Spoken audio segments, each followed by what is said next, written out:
Après une longue recherche perdue au milieu des bois, Aria s'était retrouvée corps à corps avec une grande poupée. Elle s'était retrouvée corps à corps avec un grand mannequin. À l'intérieur, il y avait des lettres qui venaient de Allison, des lettres qui venaient de avant la mort de Allison, et des lettres qui venaient de après la mort de Allison. Toutes ces lettres à l'intérieur de ce mannequin qui ne dépassait que par ses yeux et qui ne dépassait que par sa bouche. Les filles ont déterré le mannequin ensemble et ont regardé les lettres. Elles les ont lues les unes après les autres. Des lettres qui parlaient de garçons, des lettres qui parlaient de Sissi Derek, des lettres qui parlaient de Cyrus et d'autres personnes qu'elle a pu fréquenter.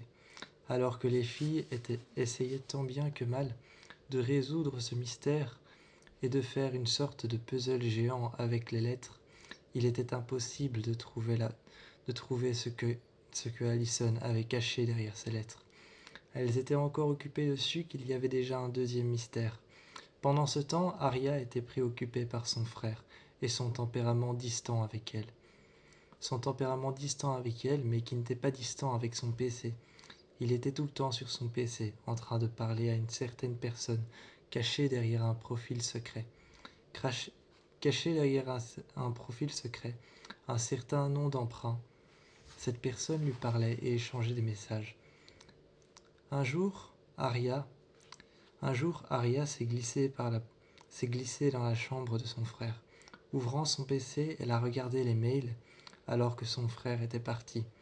Il était parti jouer au lacrosse et avait un match. Aria avait promis de le récupérer après.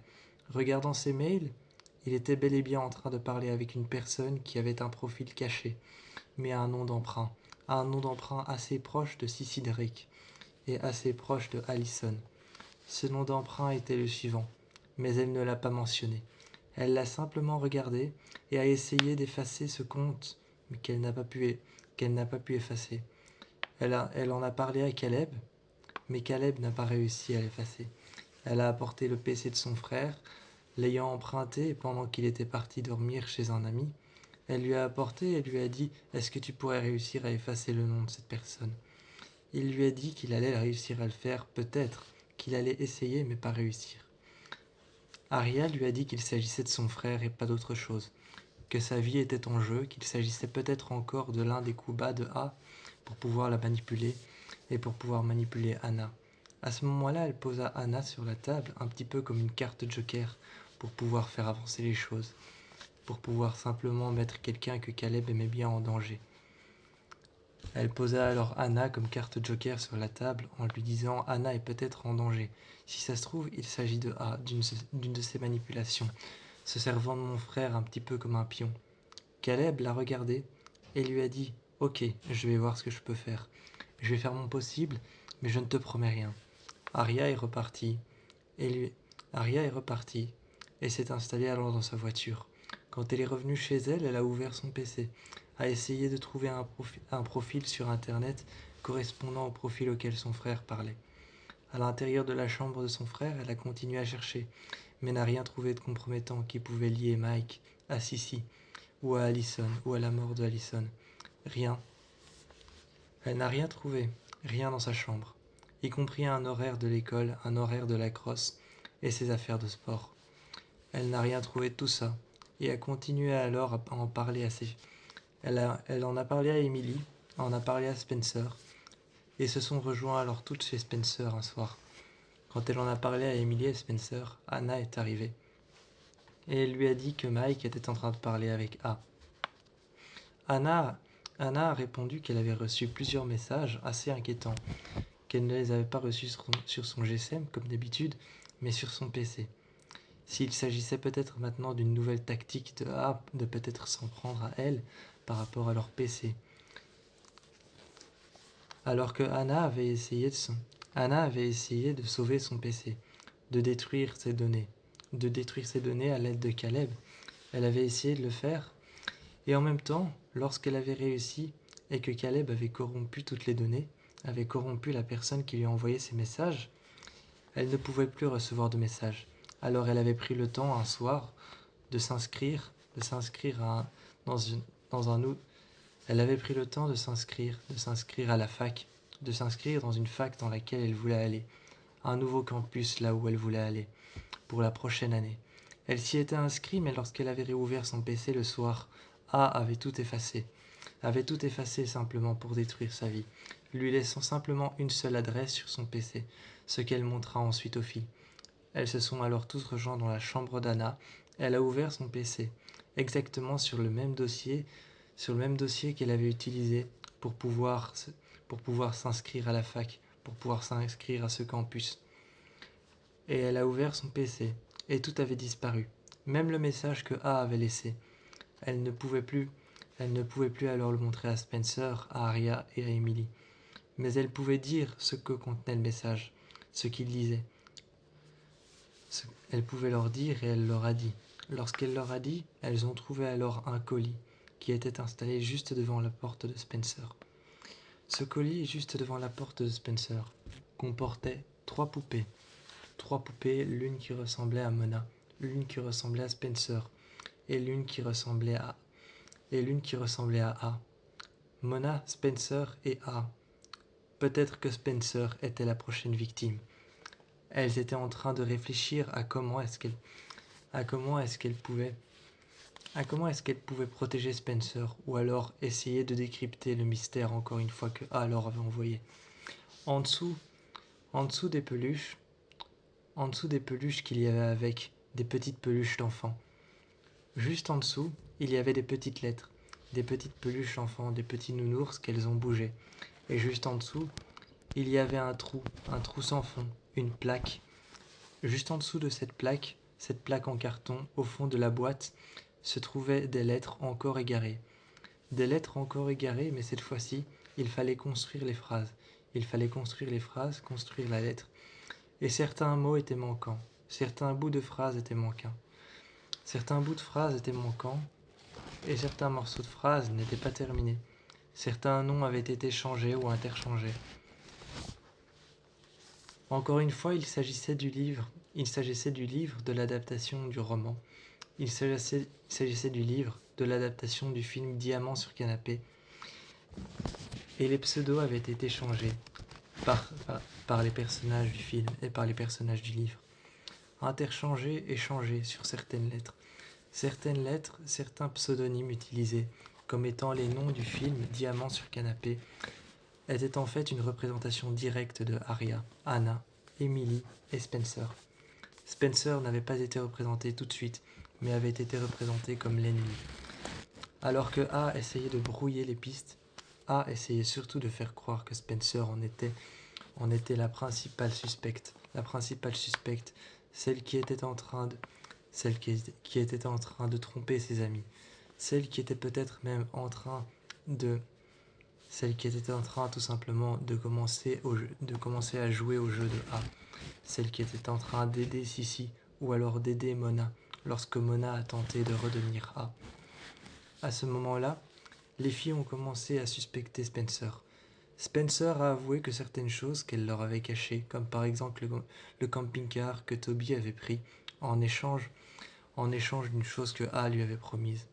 À Radley, le soir, quand elle a découvert des secrets sur la mort de la mère de Toby, elle n'a pu s'empêcher de les dévoiler aux filles, même si Toby lui avait dit de ne pas le faire, car il s'agissait de la mort de sa mère. Mais à ce moment-là, quand elle a dévoilé ses secrets, un bien plus grand secret sur la mort de la mère de Toby a fait apparaître un secret sur A, a fait apparaître un secret sur Sissi. Où est-ce qu'elle était allée quand Allison a disparu? Où est-ce qu'elle était allée ce soir-là? Quand le beau gosse de la plage à Cap May avait disparu lui aussi et était parti avec Allison? Quand elle était venue et qu'elle avait du retard, qu'elle était venue voir tout simplement Sissi. Sissi, qu'est-ce qu'elle lui avait dit? Ce n'était pas clair dans des vidéos retrouvées dans la forêt, enterrées près d'un vieux PC. Ce n'était pas clair, et le PC était tellement vieux que l'on ne pouvait à peine entendre que la moitié de ce qu'il disait sur les vidéos. Alors, retirant la clé USB du PC, retirant la carte mère du PC, retirant tout à l'intérieur du PC et nettoyant le PC de fond en comble, Caleb a tout nettoyé et a réinitialisé les vidéos depuis le début. Sur un nouveau PC, celui de Hannah, Les vidéos, elles, ne voulaient pas qu'elles y restent. Caleb les a installées pendant 1 minute, le temps de les regarder. Elles les ont toutes regardées chez Anna. Et le temps qu'elles les avaient regardées, qu'elles avaient regardé ces vidéos, Melissa était concernée. Alors Spencer n'hésita pas une seule seconde à installer des caméras dans la grange, à installer des caméras et même des micros qu'elle avait fabriqués toute seule, en regardant sur le net. Toute la soirée, elle avait caché ce secret à sa sœur, à son père et à sa mère. Elle s'était installée dans sa chambre, fabriquant des micros qu'elle avait cachés, des micro-cravates, ou alors des petits micros tout simplement qu'elle avait cachés un petit peu partout. Certains micro-cravates qu'elle avait installés dans les armoires de Melissa pour l'entendre, et certains micros qu'elle avait cachés dans sa chambre. Certains micros qu'elle avait cachés dans la grange pour pouvoir surveiller Melissa. Les moindres faits et gestes enregistrés seraient tout de suite propulsés et envoyés sur son GSM, ou alors sur une mini-tablette ou son PC. Le soir, elle était en train de surveiller sa sœur, qui était en train de parler avec Cyrus, et qui était en train de parler avec Allison bizarrement. Allison qui lui racontait des choses sur Ravenswood, sur son passage à Ravenswood, et ce qu'elle avait vécu avec Cyrus. Certains secrets revenaient à la surface, le genre de secret sur lequel Tanner aimerait bien mettre la main. Le genre de secret sur lequel elle aimerait bien mettre la main pour pouvoir clore cette enquête une bonne fois pour tout. Des secrets sur Cyrus qui disait la vérité de ce qu'il avait fait avec Allison, quand il lui avait dit qu'elle était spéciale et qu'il l'avait trouvée. Car il avait dit une autre vérité à la police quand il avait été interrogé, et qu'ils avaient trouvé le suspect. Et que malheureusement pour Allison, elle devait aller le voir au commissariat. Elle devait aller voir si c'était lui, si c'était réellement son assassin. Mais quand ils se sont retrouvés dans les bois plus tard, elle lui a parlé et lui a dit certaines choses que la police n'a pas pu entendre, mais que les filles cachées dans les bois avaient entendues en suivant un gros pick-up noir, celui de Cyrus. Elles avaient entendu leur discussion, en disant que Allison aurait pu dire la vérité, la vraie vérité, ce qui s'était réellement passé, et que Cyrus aurait pu dire réellement aussi lui aussi la vraie vérité, comment il s'était amusé, comment ils avaient passé le temps, comment ils l'avaient trouvé, et ce qui s'était réellement passé. Mais dans le cas suivant, s'ils disaient tous les deux la vérité, la vraie vérité, ils perdraient tous les deux au jeu. Et le but, c'était qu'il y en ait un qui gagne, soit Allison, soit Cyrus. Les filles devaient absolument rendre cette information, soit à la police, soit à leurs parents, mais la dire à quelqu'un. Elles ne pouvaient pas la garder pour elles plus longtemps. Alors elles ont essayé de parler à la police, mais la police avait davantage de questions. D'où est-ce qu'elles savaient tout ça?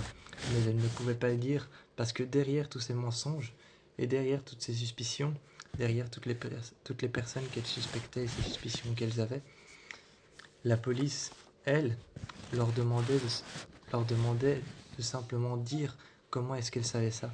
Mais derrière tout ça, derrière ces suspicions, ces mensonges et ces secrets, elles essayaient tout de même si Allison continuait à mentir et leur était fidèle, elles continuaient tout de même à essayer de protéger Allison. Même si elle n'était pas encore devenue une amie fiable et qu'elle cherchait encore à se pardonner de ce qu'elle avait fait, de comment elle avait disparu et de tous les mensonges qu'elle avait proférés et qu'elle avait dit à tout le monde et qu'elle avait répandus dans le lycée. Ce qu'elle avait fait à Mona dans cette église et croire que tout le monde pensait qu'elle avait changé alors que pas du tout. Dans les toilettes ce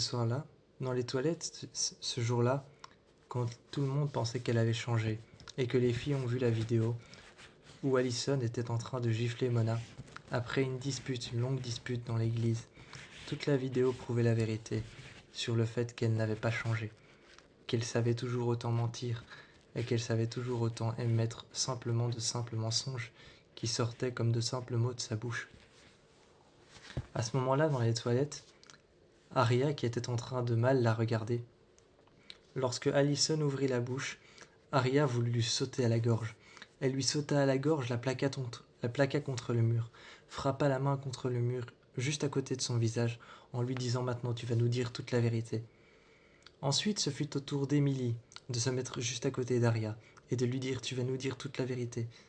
Quand Allison essaya de partir en poussant Aria Arya qui avait trébuché contre le sol, se rabattant contre Allison et la plaquant à nouveau contre le mur, en lui disant « Tu vas nous dire toute la vérité ». Elle fit alors couler de l'eau brûlante simplement et mit sa main en dessous, simplement pour le plaisir de l'entendre crier. Elle mit sa main, la main d'Allison devint rouge brûlée au 3e degré. L'eau chaude qui coulait de l'évier commença à déborder. Et Arya, tellement furax et énervée des nombreux mensonges qu'elle avait proférés, que Allison avait dévoilé à tout le monde comme étant une vérité alors que ce n'était qu'un mensonge. Elle lui enfonça la tête dans l'eau alors que l'évier était en train de déborder d'eau chaude. Elle essaya de lui arracher une poignée de cheveux et la regarda.